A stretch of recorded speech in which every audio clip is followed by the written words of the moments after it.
Olá, povo de Deus, graça e paz. Meu nome é Gelson Becker, sou líder da Escola de Ativação Profética. E no devocional de hoje nós vamos ver o finalzinho do capítulo 1 de Efésios e o início do capítulo 2. Vai ser uma leitura textual seguida com pequenas interrupções para fazer alguns comentários. Nós estamos vindo de uma série de dias onde falamos sobre a glória de Deus, sobre a manifestação do alto do Sinai, sobre subir a montanha e receber o poder e a glória, a fé, a unção, a ativação das faculdades e das habilidades do Espírito Santo de Deus, no espírito do adorador, do intercessor, do homem e da mulher de Deus. Vimos no vídeo anterior sobre a imaturidade da religião e do sistema humano sincretizado com o sobrenatural de Deus, aonde o véu precisa ser removido da mente e dos corações, tanto de judeus quanto de cristãos religiosos nominais, cristãos secularizados, cristãos denominacionais sem vida, sem poder, sem comunhão, que simplesmente sobrevivem espiritualmente nas suas superstições acadêmicas, superstições teológicas, superstições históricas e tradição familiar. Chega uma hora que a tradição oral da família tem que se manifestar em poder, tem que se manifestar em cura, tem que se manifestar em libertação, tem que se manifestar em Zoe, a vida de Deus jorrando do nosso interior. Mas hoje nós vamos ver aos Efésios como é que o apóstolo Paulo continua essa dinâmica. Aos Coríntios ele fala sobre o véu do rosto de Moisés, e aos Efésios, no capítulo 1, ele fala sobre o que Jesus deu à igreja, a chave, o poder, a autoridade, a supremacia, a excelência. E esta igreja, com Cristo Jesus, exercendo o poder e autoridade sobre principados, potestades, todos os espíritos malignos das regiões espirituais do mundo tenebroso. Versículo 18 do capítulo 1 de Efésios começa a narrativa assim, tendo iluminados os olhos do vosso entendimento para que saibais qual seja a esperança da vossa vocação e quais as riquezas da glória da sua herança nos santos. O cara recebeu a revelação da graça, recebeu a revelação de Jesus, recebeu uma infusão do Espírito Santo de Deus, do Espírito dele, de que Jesus é o Senhor, e morreu e ressuscitou, é o nosso Redentor. Foi iluminado pela luz da glória que sai do rosto de Deus e de alguma forma o alcançou aqui na terra. E qual a sobre-excelente grandeza do seu poder sobre nós, os que cremos, os que estamos inseridos na plena comunhão com a igreja local. Segundo a operação da força do seu poder. Há um poder em Deus que opera. Há uma operação de glória em Deus dentro de mim, dentro de você, que precisa ser ativada, que precisa ser expandida, que precisa ser manifesta publicamente. Metade da responsabilidade de Deus, a outra metade é nossa. Receber a salvação pela fé é uma infusão de graça que você não participa, é um dom gratuito de Deus, você não faz por merecer. Uma vez que recebeu a salvação pela graça, você é responsável em edificar, em batalhar, em lutar, em fortalecer e expandir essa comunhão, essa amizade, essa intimidade, essa vida de santidade, essa saúde espiritual interior com o Pai das luzes. Porque manifestou em Cristo, ressuscitando-o dentre os mortos e assentando-o à direita nos céus. Esse poder que opera em nós, ele manifestou em Cristo, está assentado à direita nos céus. E agora, o que isso tem a ver comigo? Versículo 21. Acima de todo principado, poder, potestade, domínio, de todo nome que se nomeia, não só nesse século, mas também no século vindouro, sujeitou todas essas coisas ruins, esses demônios, esses espíritos malignos, sujeitou todas as coisas debaixo dos seus pés, e sobre todas essas coisas o constituiu como cabeça da igreja. O Pai, estabelecendo Jesus sobre esses principados demoníacos, sobre esses espíritos malignos, dessas circunstâncias e regiões tenebrosas. Jesus o cabeça, que é o seu corpo, a plenitude daquele que cumpre tudo em todos. Jesus entronizado, à direita do Pai, em glória, principados, potestades, espíritos malignos desse mundo tenebroso debaixo dos seus pés, ele é o cabeça e a sua igreja é o seu corpo em glória. Primeiro versículo do capítulo 2 de Efésios. E vos vivificou, estando vós mortos em vossas ofensas e pecados. Ele fala do que o Pai fez com Jesus e agora fala como nós estamos inseridos nesta experiência de Jesus. Eles terminam o capítulo 1 colocando Jesus entronizado à direita do Pai, cheio de glória, e colocando os principados potestades desse mundo tenebroso debaixo dos seus pés. Ele é o cabeça, nós somos o seu corpo. E agora no início do capítulo 2 ele vai falar de como nós estamos inseridos nessa realidade e podemos desfrutar desse código, desfrutar dessa glória, desfrutar desse poder, desfrutar dessa experiência para as nossas vidas com ele. Em outro tempo andaste segundo o curso desse mundo, segundo a influência cósmica da glândula coronária, segundo o príncipe da potestade do ar, do espírito que agora opera nos filhos da desobediência, entre os quais todos nós também antes andávamos nos desejos da nossa carne, fazendo a vontade da carne e dos pensamentos, éramos por natureza filhos da ira, como os outros também são.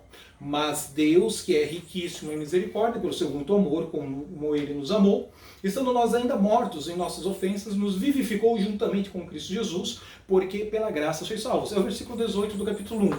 Ele nos iluminou, Ele nos infundiu, Ele se revelou a nós, Ele nos alcançou pela graça.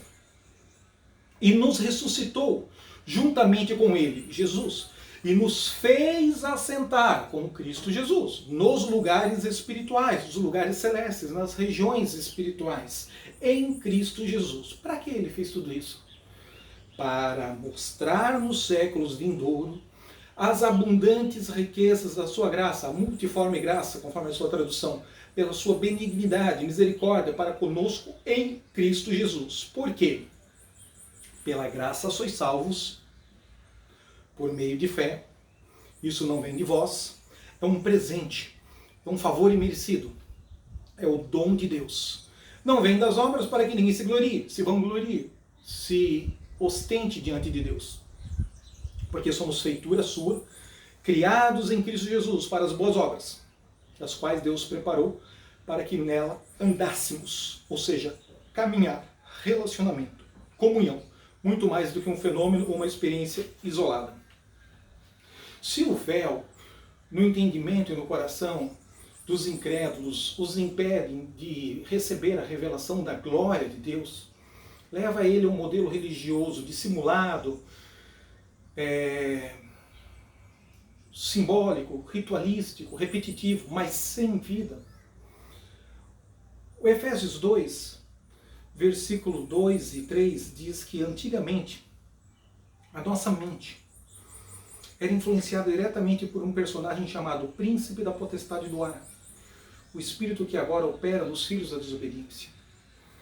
E que essa influência cósmica, pecaminosa, demoníaca, maligna, ela nos rouba da intimidade, da comunhão e de desfrutar plenamente do relacionamento com Deus. O fato de você ter tido uma experiência de fé em Jesus não quer dizer que você não possa voltar a pecar. O fato de você ter tido um lavar regenerador pelo sangue de Jesus, mediante fé, pela palavra de Deus e pela comunhão com o Espírito Santo, não quer dizer que você não possa se contaminar ao longo de 10, 15, 20, 30, 40 anos de relacionamento com Deus. O fato de você ter tido uma experiência não quer dizer que você não possa se lambuzar nas amarguras, nos ódios, nas iniquidades, nos padrões de iniquidade da sua vida. E quando isso acontece, precisa sim confessar o pecado e mandar o espírito que te contaminou embora. Precisa sim mandar esse demônio que influencia a tua mente no meio de uma crise de pandemia, com depressão, com suicídio, com morte, com manipulação da energia sexual, com perversão, seja pelos canais da alma, pela visão, olfato, tato, paladar, seja pelos canais do espírito, não importa aonde você ficou cauterizado, aonde você está embotado espiritualmente. O fato é que o mesmo Jesus que ressuscitou dentre os mortos se assentou e nós estamos unidos com Ele nesse mesmo espírito de ressurreição para exercer domínio e autoridade contra toda a influência cósmica da maldade. Eu dividiria o capítulo 2 aqui de Efésios em duas influências. Primeiro, a demoníaca. Segunda, a natureza da carne, a natureza adâmica, a natureza almática, a concupiscência dos olhos, a soberba da vida, a vaidade humana pecaminosa, da ramatologia lá do Éden. As duas coisas estão presentes no texto. Não vamos botar somente a culpa nos demônios, que influenciam o príncipe da potestade do ar, e não vamos tirar a realidade dessa ação e dessa influência demoníaca. E também não vamos ignorar a nossa inclinação adâmica, como diria o salmista, em pecado minha mãe me concebeu, em pecado eu nasci, eu tenho um negócio torto dentro de mim, que luta e conspira contra a santidade e a vida do Espírito. Mas pela fé em Cristo Jesus, eu decido me despir das obras da carne e me revestir das obras do Espírito. Porque o versículo 3 ele também fala sobre todos nós que antes andávamos no desejo da nossa carne, fazendo a vontade da concupiscência pessoal, almática, dos nossos pensamentos. Por natureza, nós éramos rebeldes de Deus. Encontrar a maturidade e o equilíbrio entre as duas coisas é a chave de você se tornar um filho maduro que vai manifestar em glória a sua libertação e a libertação dos que estão ao seu redor. Deus está tirando o véu, Deus está rasgando a influência cósmica sobre o coração, sobre a mente, que te impede de mergulhar nos níveis mais profundos de unção, poder e vida com o Espírito Santo.